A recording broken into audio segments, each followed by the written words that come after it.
Kertov à tous, on arrive à la 10e plaie, Makat Bechorot. Il y a plein de particularités dans cette plaie-là. Déjà, il faut savoir que les différentes plaies, elles ont été faites soit par Moshe Rabbeinu, soit par Aaron à Cohen, soit par Moshe et Aaron, alors que la 10e plaie, c'est Akadosh Baruch Hu lui-même qui est venu tuer tous les premiers-nés. Maintenant, quand on parle des premiers-nés, alors il faut savoir que c'était les premiers-nés garçons, comme les premiers-nés filles, les premiers-nés des animaux.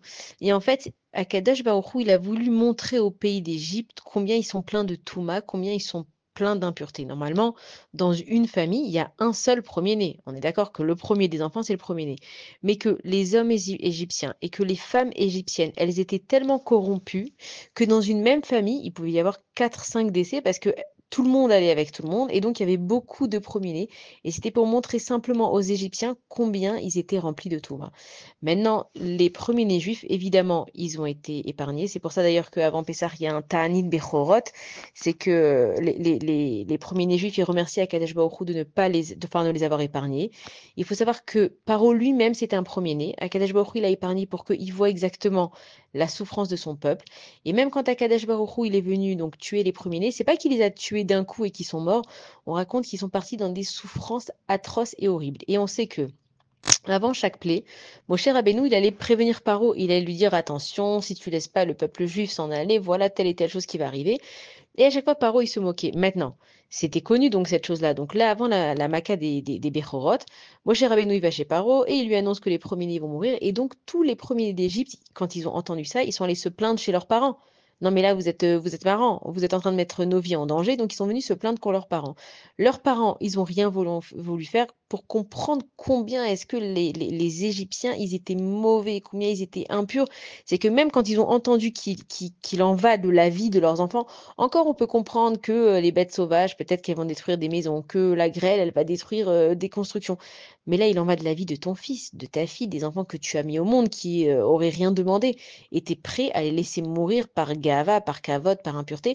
Et donc, on dit que les premiers-nés se sont révoltés contre leurs parents et qu'il y a eu des guerres entre les premiers-nés et entre les parents. Et que donc, déjà avec ça, non seulement que les premiers-nés, ils sont morts, mais en plus, les parents, ils sont morts. Et la Mida Keneged Mida aussi, il faut comprendre qu'un premier-né, il a une responsabilité dans une famille. Et que les Égyptiens, ils ont jeté dans le Nil tous les garçons. Les filles, ils ont laissé vivre et ils ont jeté les garçons. Mais il faut comprendre que nous, le Ham Israël, on est considérés comme les premiers-nés d'Akadosh Baruch Hu.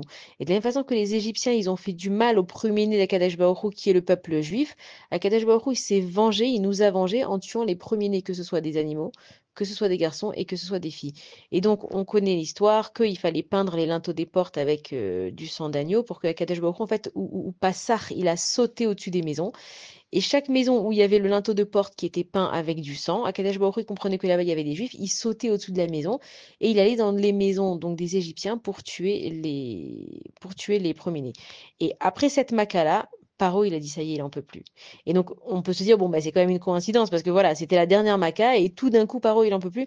Mais parce qu'à ce moment-là, Paro, il a vraiment eu peur. Il a compris que lui aussi, c'était un premier-né. Il a compris que Akadosh Baruch Hu lui a épargné sa vie, mais il s'est dit combien de temps il va m'épargner la vie? Est-ce qu'il m'épargne la vie simplement pour que je vois ce qui se passe? Ou alors est-ce qu'une fois que je vais voir ce qui se passe, alors là, Hacham, il va mettre ma vie en péril? Et on voit en fait l'égoïsme, la gava, l'égoïsme, l'honneur, l'orgueil qu'il avait Paro, c'est que tant que ça touchait que son peuple et que sa vie, elle n'était pas vraiment en danger, alors il a laissé passer. Mais dès qu'il a compris que lui aussi c'était un premier-né et que quand il a vu de ses propres yeux que Dieu lui-même, il est venu tuer les premiers-nés, il a dit à Moshe Rabbeinu, non, non, c'est bon, j'ai compris, va-t'en de là. Et donc à ce moment-là, à partir de ce moment-là, de la Maka des premiers-nés, le peuple juif, il a eu le droit de sortir d'Égypte. Et on connaît aussi cette chanson qui dit Paro be pyjama be'emtsa alayla. C'était Bachatzot alayla. C'était au milieu de la nuit. Paro, il est sorti. Il est allé chercher Moshe Rabbeinu dans toutes les rues pour lui dire de fuir. Et on racontera un petit peu plus en détail avec Pessar. C'est qu'on n'a pas eu le temps de se préparer. Paro, d'un coup, il a dit ça y est, c'est urgence, il faut partir. Il a dit vous quittez le pays d'Égypte tout de suite. C'était en plein milieu de la nuit. C'est des familles entières à sortir. La matzah, on sait qu'il faut la cuire pas plus que 18 minutes. Ça veut dire quoi?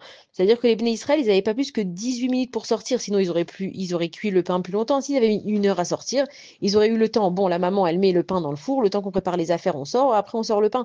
Si on a pu cuire la matzah que 18 minutes, ça veut dire qu'on a eu que 18 minutes à sortir. 18, c'est la valeur numérique du mot chai qui veut dire la vie. Ça veut dire que quand Akadosh Baruch Hu, il t'ouvre une porte pour sortir dans ta vie, quand tu as une opportunité de sortir, quelque chose à faire, ça prend moins de 18 minutes pour faire tes choubas, pour faire quelque chose de bien, pour s'en sortir. Et donc à ce moment-là, après les Maccas des premiers-nés, Baruch Hashem, Dieu il nous a libérés.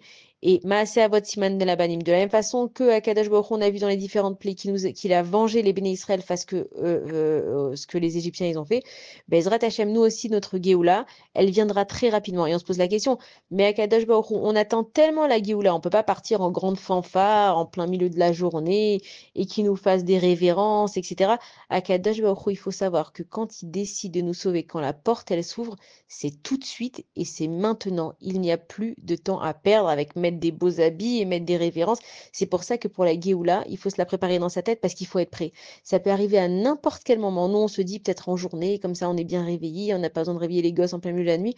Mais Akadosh Baruch Hu, il te dit, Bachati alayla. Dès que la porte, elle s'ouvre, il n'y a pas une minute à perdre. On sort Bezrat Hashem, Bimera Biyamenu. Bonne journée à tous.